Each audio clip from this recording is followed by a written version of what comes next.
Are there departments that value more highly, the PharmD and the pharmacist background than other departments? So I think it goes without saying that anyone that's graduated with the PharmD has gotten extensive clinical training. And the PharmD program prepares you for almost any role in industry. So go into industry knowing that. I do feel that in the past 10 years, from when I had first entered industry and what I'm seeing now and what the panelists and Dr. Wu have alluded to, is that there is an expanded role for pharmacists in industry now, and pharmaceutical and biopharmaceutical industry, that wasn't there 10 or 11 years ago when I joined. And initially, when I had joined, you were really seeing pharmacists traditionally in the medical affairs roles, in clinical development, regulatory affairs. But now I have a lot of colleagues in marketing, sales, market research, business analytics, business development. These roles, every role in the pharmaceutical industry actually has one thing in common. Your seat at the table is valued because of your PharmD. You bring that extensive clinical knowledge to the table, and that is always going to be the root reason why you are a really valuable player on that team. And with the MSLs, it's really interesting. We, in 1980s, it's this concept of getting to market and market acceptance. In 1980s, all you had to prove is safety and efficacy. That was your threshold to get to market and market acceptance. Today, that's the bare minimum. Then you've got to prove cost effectiveness and outcomes.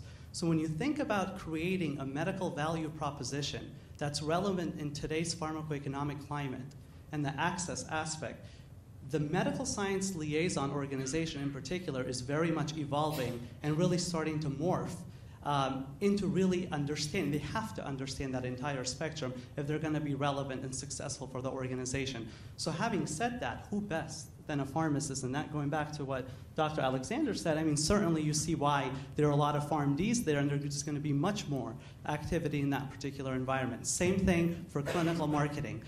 Before, you had inline brand marketing. Well, today you see more and more organizations, pharmaceutical, medical device companies, creating something called clinical marketing. And what is that? That is basically healthcare professionals that are going to be able to look at evidence generation, classic medical affairs, consider market access issues, the pharmacoeconomics, and really understand business acumen and how to really market a product, put all of those together, and really drive forward for success.